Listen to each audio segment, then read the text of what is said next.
Assalamualaikum warahmatullahi wabarakatuh. Di video ini saya akan membahas Critical Journal Review atau CJR dengan mata kuliah instalasi listrik dan iluminasi. Kenalkan, nama saya Muhammad Andriansyah dengan NIM 520130002 dengan prodi Teknik Elektro kelas B.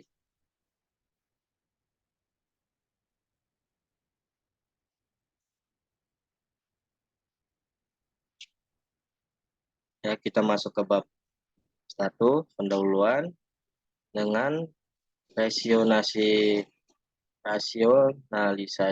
pentingnya Critical Journal Review atau CJR. Critical Journal Review sangat penting buat kalangan pendidikan, terutama buat mahasiswa maupun mahasiswi. Karena dengan mereview suatu jurnal, maka mahasiswa-mahasiswi ataupun si pengkritik dapat membandingkan dua jurnal dengan tema yang sama. Dapat melihat mana jurnal yang perlu diperbaiki dan mana jurnal yang sudah baik untuk digunakan berdasarkan dari penelitian yang telah dilakukan oleh penulis jurnal tersebut. Setelah dapat mereview jurnal, maka diharapkan mahasiswa-mahasiswi dapat membuat satu jurnal karena sudah mengetahui bagaimana kriteria jurnal yang baik dan benar dan digunakan, dan sudah mengerti bagaimana cara menulis atau langkah-langkah apa saja yang diperlukan dalam penulisan jurnal tersebut. Tujuan penulisan Critical Journal Review.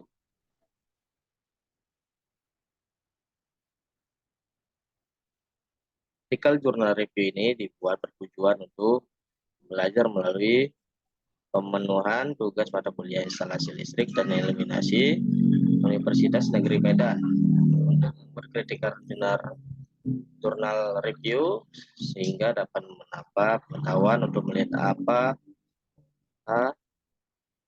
melihat atau membandingkan dua atau beberapa jurnal yang baik dan yang benar.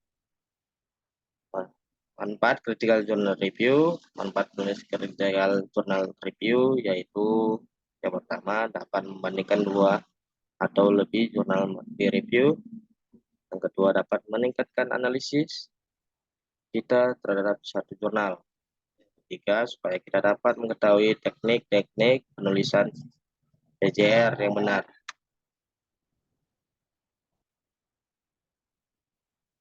Masuk kita ke identitas jurnal.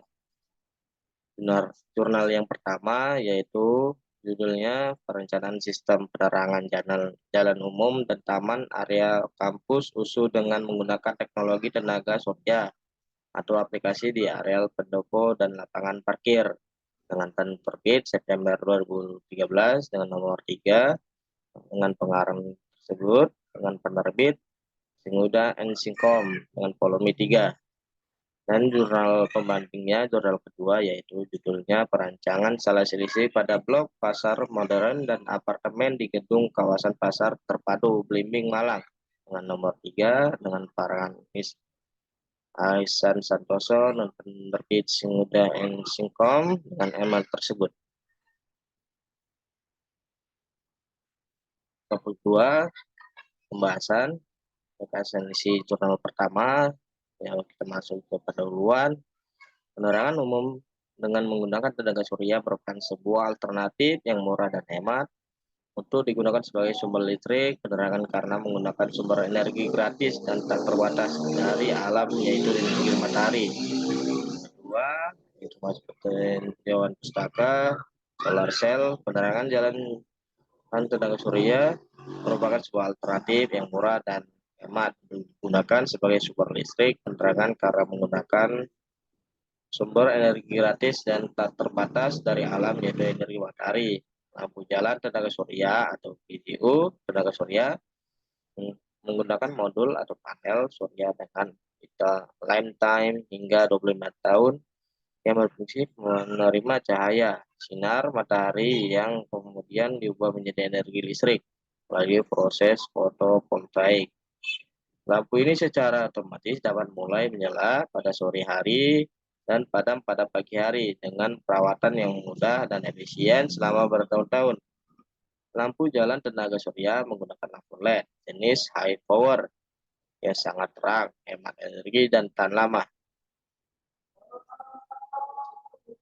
Ketiga, teknik dan perencanaan sistem.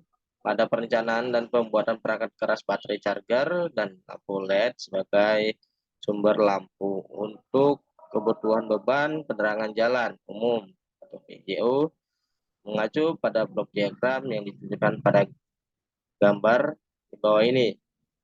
Bisa kita lihat pada gambar blok diagram sistem penerangan dengan solar cell. Itu yang keempat itu instalasi solar cell.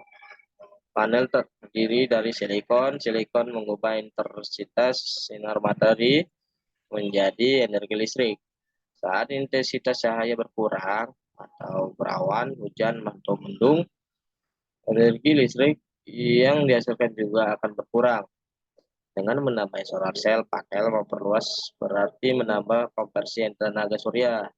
Sel silikon di dalam solar cell panel yang disinari matahari atau surya membuat foton bergerak menuju elektron dan menghasilkan arus dan tegangan listrik. Arus listrik yang dihasilkan adalah listrik dengan arus DC sebesar 3,5 ampere. Besar tegangan yang dihasilkan adalah 0,4 sampai dengan 0,5 volt. Jadi sebuah panel surya 12 volt terdiri dari kurang lebih 36 sel surya menghasilkan 17 volt tegangan yang maksimum. Listrik yang dihasilkan oleh panel surya dapat langsung digunakan atau disimpan lebih dahulu ke dalam baterai kering, tergantung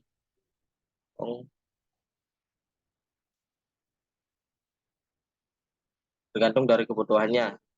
Didapatkan perhitungan beberapa jumlah solar cell, panel, dan baterai yang dibutuhkan. Masuk ke kesimpulan dari pengujian dan analisa perangkat yang telah dilakukan pada pembuatan sistem diperoleh kesimpulan sebagai berikut. A, semakin besar radiasi matahari mengenai sel surya, maka semakin besar pula arus yang dihasilkan oleh sel surya tersebut. Sel surya akan selalu memproduksi energi listrik bila disinari oleh matahari. Oleh karenanya, sel surya tidak akan pernah habis atau rusak dalam membangkitkan listrik. Biasanya kerusakan tersebut disebabkan karena sel surya tersebut pecah atau karena faktor lain, sehingga bila sel surya dilindungi dengan baik, maka usianya bisa mencapai puluhan tahun. Yang B, penerangan jalan umum dengan menggunakan tenaga surya atau solar cell dapat mengurangi konsumsi akan tenaga listrik dari PLN. Setiap hari dalam 12 jam, daya yang dikeluarkan PLN untuk penerangan umum adalah sebesar 76,66%, sedangkan dengan menggunakan baterai SU 12H adalah sebesar 23,3%.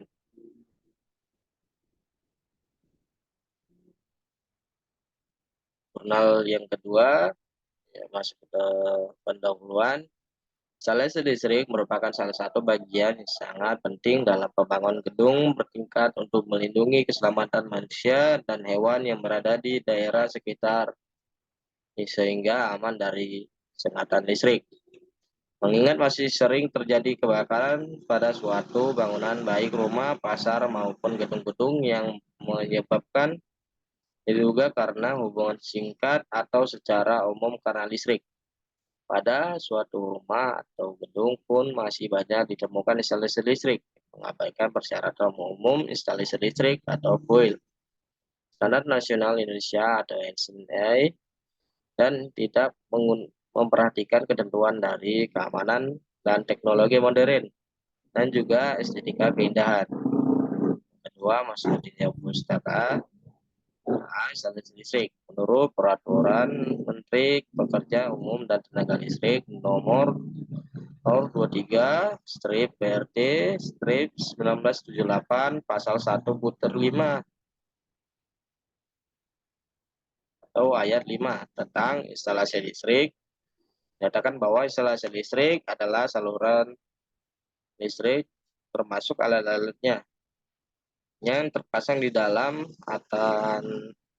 atau di luar bangunan untuk menyalurkan arus listrik setelah atau di belakang pesawat. Pembatas meter milik perusahaan secara umum instalasi listrik dibagi menjadi dua jenis.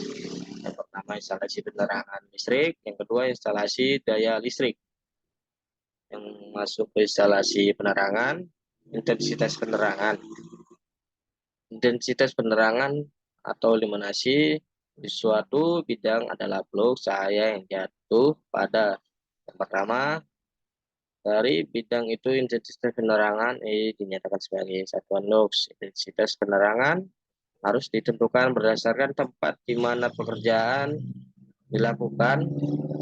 Bidang kerja umumnya 80 cm di atas lantai. C. Sistem pencahayaan buatan. Sistem pencahayaan buatan sering dipergunakan secara umum, dapat dibedakan atas 3 macam. Yang pertama sistem pencahayaan merata, yang kedua sistem pencahayaan terarah, yang ketiga sistem pencahayaan setempat. Bisa kita lihat pada gambar tersebut.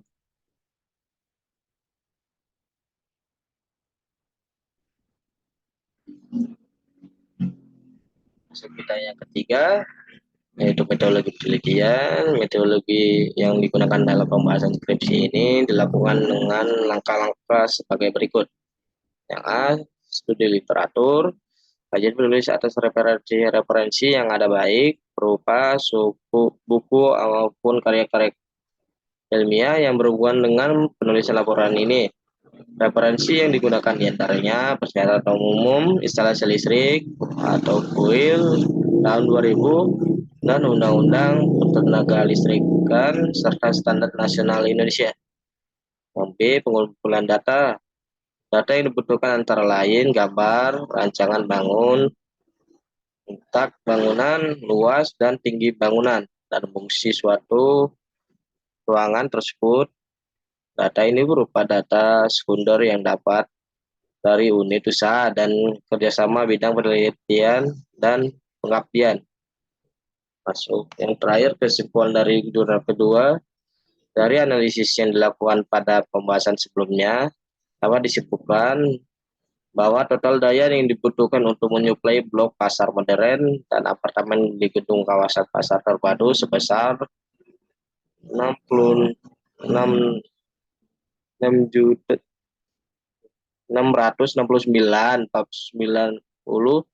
volt ampere yang dibagi menjadi 5 mA. mA Inisial sebesar 224.580 volt ampere. MIA apartemen 156.117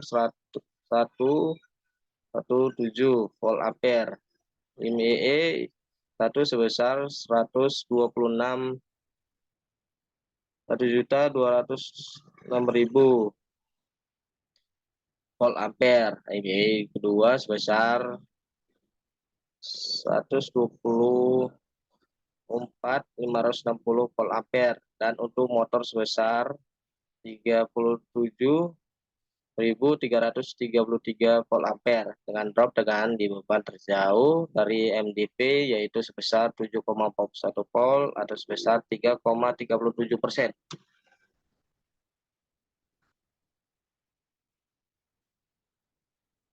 Masuk kita ke bab ketiga, hasil pembahasannya. Jurnal pertama, yaitu kesimpulan yang dapat diambil dari ulasan jurnal 1 adalah sebagai berikut. Yang pertama, dengan perencanaan yang buat oleh penulisan pada jurnal tersebut sangat membantu sekali untuk masyarakat kampus sebagai pengguna jalan umum. Apalagi ketika malam hari, tentu lampu jalan sangat diperlukan untuk menerangi jalan. Teknologi yang kedua, ya, teknologi yang digunakan untuk perencanaan lampu jalan tersebut yaitu menggunakan teknologi solar cell, yang dimana teknologi lebih efisien dan tahan lama dalam pemakaiannya, dan juga ini sangat mendukung sekali untuk kemajuan masa depan. Jurnal kedua, Kesimpulan yang dapat diambil dari ulasan jurnal kedua adalah sebagai berikut. Yang pertama, jurnal ini melakukan penelitian tentang perancangan instalasi listrik pada blok pasar modern dan salah satu apartemen di Kota Malang, yang dimana jurnal ini cukup detail menjelaskan materi yang berkaitan dengan instalasi listrik, mulai dari teori tentang stabilitas penerangan, sistem pencahayaan, bahkan sampai ke perhitungannya. Yang kedua, dalam bagian analisis dan perancangannya, jurnal ini begitu detail menjelaskan tentang konstruksi bangunan hingga perhitungan daya, sehingga dapat disimpulkan total yang dibutuhkan nilai blok pasar modern dan apartemen gedung-gedung pasar terpadu.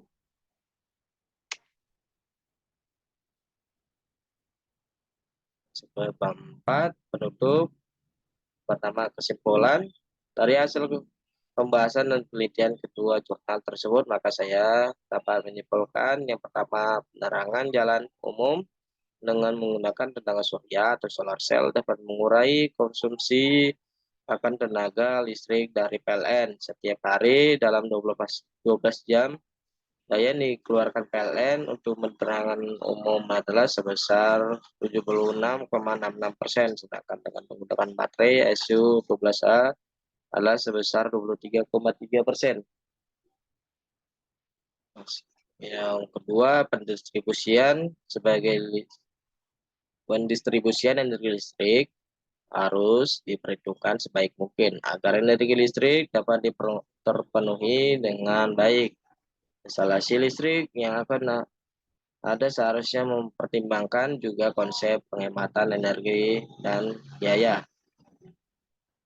Yang kedua itu ya saran penjelasan dari kedua jurnal tersebut bisa dimengerti dan juga kedua jurnal tersebut sama-sama menjelaskan tentang konsep instalasi penerangan listrik, yang dimana ini bisa jadi sumber referensi bagi mahasiswa yang ingin menyelesaikan tugas yang berkaitan dengan instalasi penerangan listrik. Terima kasih. Wabillahi taufiq walhidayah. Wassalamualaikum warahmatullahi wabarakatuh.